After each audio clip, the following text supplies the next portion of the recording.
Karunagappally Kozhikode SKV UP സ്കൂളിലെ പൂർവ്വ വിദ്യാർത്ഥികളുടെ ആഭിമുഖ്യത്തിൽ ഓണാഘോഷവും ആദരിക്കൽ ചടങ്ങും സംഘടിപ്പിച്ചു. തകർത്തോണം എന്ന പേരിലാണ് പരിപാടി സംഘടിപ്പിച്ചത്. സ്കൂളിലെ 7ാം ക്ലാസ് 1989 ബാച്ചിലെ പൂർവ്വ വിദ്യാർത്ഥികളുടെ ആഭിമുഖ്യത്തിലായിരുന്നു പരിപാടി. ഓണാഘോഷത്തോടൊപ്പം ആശാപ്രവർത്തകരെയും അങ്കണവാടി ജീവനക്കാരെയുമാണ് തകർത്തോണം പരിപാടിയിൽ ആദരിച്ചത്. കരുനാഗപ്പള്ളി നഗരസഭയിലെ 8 വാർഡുകളിലെ പ്രവർത്തകരെയാണ് ആദരിച്ചത്. സ്കൂൾ അങ്കണത്തിൽ നടന്ന പരിപാടി പ്രഥമാധ്യാപിക ദ്രൗപദി ഉദ്ഘാടനം ചെയ്തു.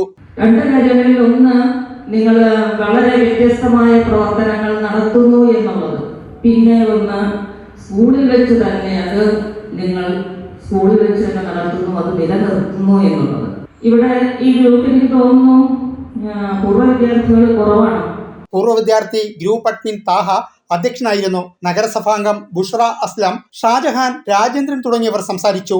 3ാമത് കുടുംബസംഗമമാണ് നടന്നത്. News bureau, Karunagappally.